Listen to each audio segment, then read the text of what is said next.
नमस्कार दोस्तों। जहानु मुनि ने संपूर्ण गंगा को क्यों पी लिया, इसका उत्तर जानने के लिए हम आपको गंगा के पृथ्वी पर आने का कारण क्या था पहले यह बताएंगे। इक्ष्वाकु वंश राजा सगर की दो पत्नियां थीं, सुमति और केसनी। महर्षि और के वरदान दिए जाने पर केसनी से एक पुत्र असमंजस उत्पन्न हुआ, जो कि बड़ा ही दुराचारी था, जिस कारण राजा सगर ने उसे अपने राज्य से निकाल दिया। उसी का पुत्र था अंशुमान, जो कि अपने पिता के बिल्कुल विपरीत स्वभाव का था, तथा सुमति से 60,000 पुत्र उत्पन्न हुए थे। कुछ समय बाद राजा सगर ने अश्वमेध यज्ञ किया, जिसमें सफ़ेद रंग का घोड़ा छोड़ा और उसकी सुरक्षा हेतु अंशुमान को सेना सहित नियुक्त किया। लेकिन ईर्ष्यावश देवराज इंद्र ने राक्षस का वेश धारण करके उस घोड़े को चुरा लिया और उसे ले जाकर कपिल मुनि के आश्रम में बांध दिया।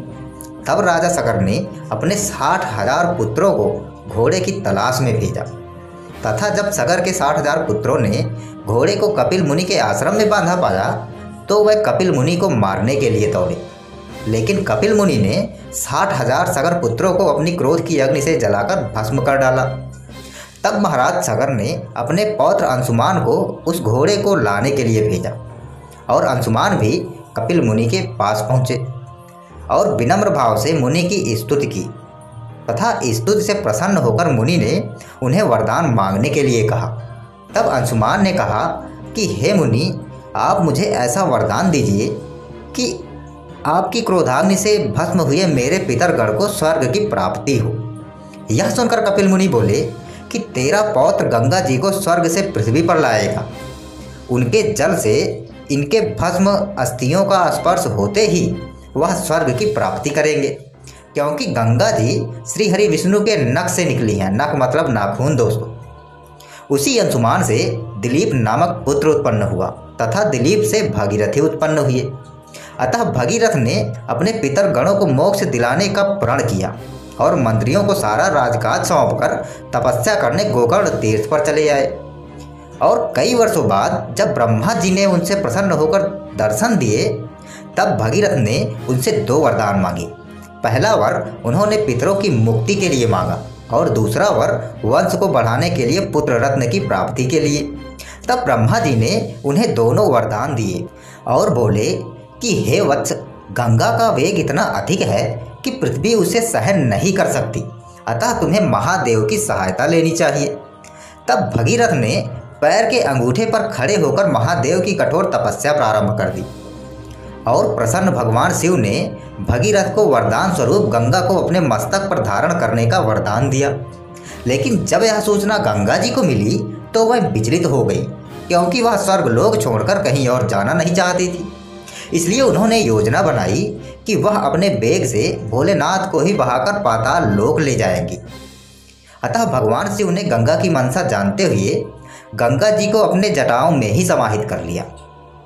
शिव जी ने गंगा को अपनी जटाओं से निकलने का मार्ग ही नहीं दिया। यह देखकर कि शिव जी ने गंगा को अपनी जटाओं में समाहित कर लिया है और गंगा जी को अपनी जटाओं से निकलने का मार्ग ही नहीं दे रहे हैं, तब भगीरथ ने भगवान शिव की फिर से तपस्या की और तपस्या से प्रसन्न होकर गंगा का घमंड चूर चूर करने के बाद शिव जी ने गंगा को बिंदुसार की ओर छोड़ा।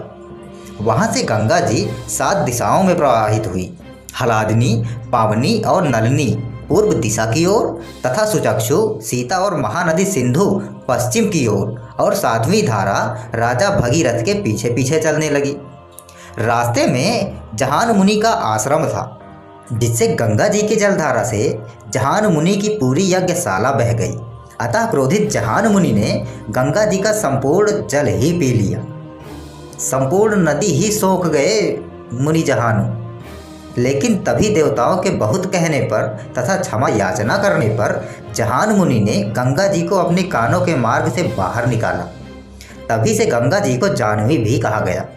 इसके बाद भगीरथ गंगा जी को कपिल मुनि के आश्रम में ले आए और गंगा के जल से पितरों की भस्म का स्पर्श कराकर मोक्ष दिलाया, जिससे प्रसन्न ब्रह्मा जी ने भगीरथ को वरदान दिया कि जब तक समुद्र रहेंगे तुम्हारे पितर देवता के समान होंगे और गंगा तुम्हारी पुत्री कहलाएगी, तथा 3 धाराओं में बहने के कारण गंगा जी को त्रिपथा भी कहा जाएगा।